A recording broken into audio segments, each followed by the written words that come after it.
देश चलाउने मुख्य प्रशासनिक थलो हो सिंहदरबार। तर सिंहदरबारले नै मुलुकका प्रमुख दस्तावेजहरूलाई संरक्षण दिन नसकेको समाचार तपाईँ हाम्रा लागि निश्चय नै दुःखद छ। हो, आज हामी ती सिंहदरबारले संरक्षण गर्न नसकेका वा जोगाउन नसकेका त्यस्ता दस्तावेजहरूको कुरा गर्दैछौँ, जो मुलुकको सार्वभौम सत्ता जोगाउन आवश्यक मात्र होइन, अत्यावश्यक छन्। नम्बर 1, 2015 सालमा नेपालमा भएको निर्वाचनको भोटर लिस्ट। नेपालमा पहिलो पटक 2015 साल फागुन 7 गते आम निर्वाचन भएको थियो। त्यसबेला मुलुकभरि मतदानको व्यवस्था गरिएको थियो। अहिले सीमा विवाद सर्किरहेका बेला नेपालको भूभाग फिर्ता ल्याउन 2015 सालको निर्वाचनमा भएको मतदाताको लिस्टबाट पनि नेपाल मुलुकको भूभाग कहाँ कहाँ थियो भन्ने बलियो प्रमाणका रूपमा पेश गर्न सकिन्छ। तर यो ऐतिहासिक दस्तावेज सिंहदरबारबाट हराइसकेको छ। इतिहासकार ज्ञानमणि नेपालका अनुसार पञ्चायत कालदेखि नै अध्ययन क्रममा नेपालका ऐतिहासिक दस्तावेज खोज्दा मन्त्रालयले गैर जिम्मेवारीपूर्ण जवाफ दिँदै आएका छन्। मन्त्रालयका कर्मचारीहरूले दस्तावेज खोज्न सहयोग नगरेको गुनासो नेपालको रहेको छ। कयौँ पटक असली दस्तावेज देखाउन नमिल्ने वा दरबारमा लगिएको छ भन्दै नक्कली दस्तावेज देखाएर फर्काइन्थ्यो।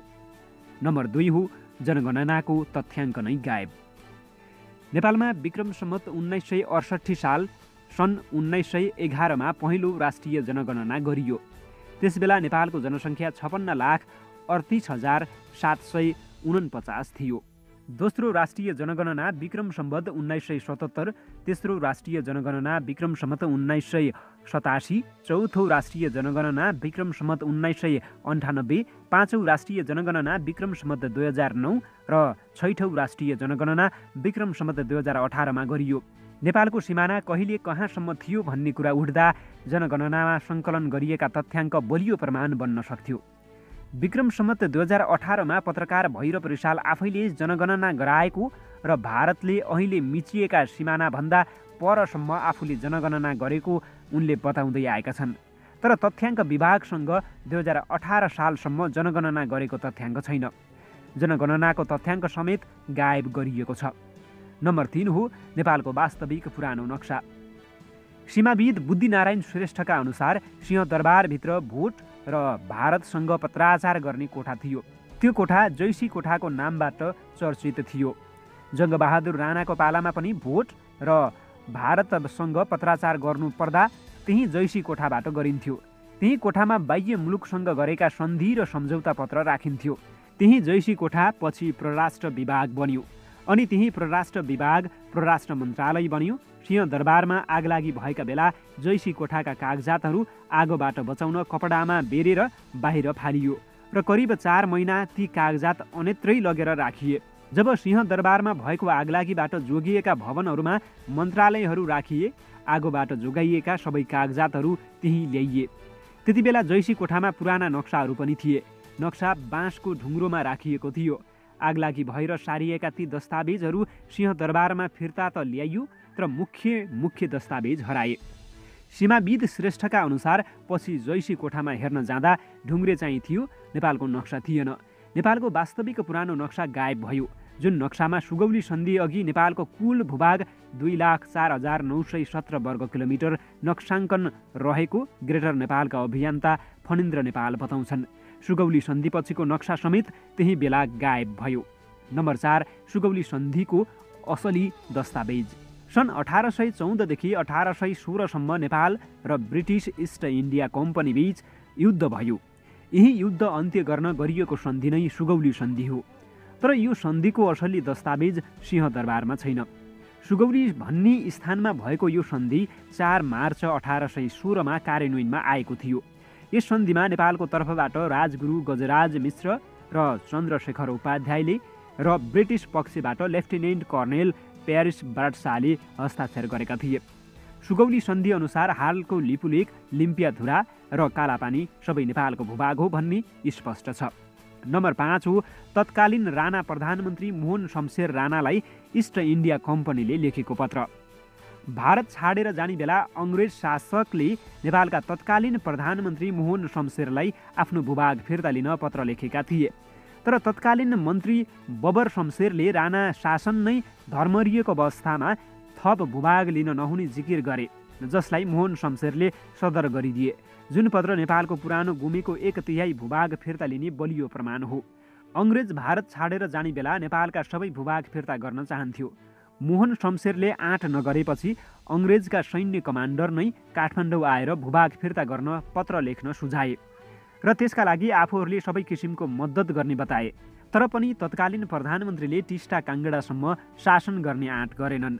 प्रश्न उठ्छ, सिंहदरबारमा राखिएको उक्त पत्र खोइ? नम्बर 6, 1950 गरिएको नेपाल भारत मैत्री सन्धि। सीमाविद बुद्धिनारायण श्रेष्ठका अनुसार ग्रेटर नेपालका अभियन्ता फणिन्द्र नेपाल र वकिल रामजी विष्टले विशाल नेपालको भाग कायम गर्न सर्वोच्चमा रिट दिएका थिए। सन् 1950 सन्धिको धारा 8ले योभन्दा अघि गरिएका सबै सन्धि सम्झौता खारेज गरिएको छ भनिएकाले सुगौली सन्धि पनि खारेज हुने र सन् 1816 सन्धि पनि खारेज हुन्छ। नेपालको सिमाना टिस्टा र काङ्गडासम्म पुग्छ भनी दाबी गरिएकोमा सर्वोच्च अदालतले नेपाल सरकारको नाममा सोकल नोटिस गर्यो। सुगौली सन्धिको सक्कल कपी पेश गर्न भनियो, तर सरकारले कम्प्युटर टाइप गरिएको दस्तावेज मात्र बुझायो। सक्कली दस्तावेज बुझाउन सकेन। सक्कली कपी नेपाल सरकारसँग 1 कपी र अङ्ग्रेज सरकारसँग 1 कपी हुनुपर्ने हो। अर्थात् सिंहदरबारसँग त्यही असमान भनिएको 1950 सन्धिको सक्कली कपी भेटिएन।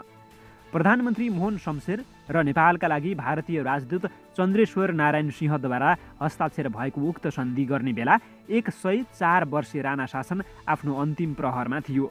असमान भनिएको यही सन्धिमा पनि सुगौली सन्धि खारेज हुने कुरा उल्लेख गरिएको थियो। नम्बर 7, नेपाल बेलायत सन्धि सन् 1923। प्रथम विश्वयुद्धमा तत्कालीन प्रधानमन्त्री चन्द्र शमशेरले बेलायतलाई सघाए। उक्त युद्धमा 10 लाखभन्दा बढी नेपालीले ज्यान गुमाए। यो सहयोग बापत प्रधानमन्त्री चन्द्र शमशेरले नेपाललाई सार्वभौम सत्ता सम्पन्न मुलुक मान्न बेलायतलाई बाध्य बनाए र त्यसपछि पुनः बेलायतसँग नयाँ शान्ति सन्धि गर्ने कुरा उठ्यो।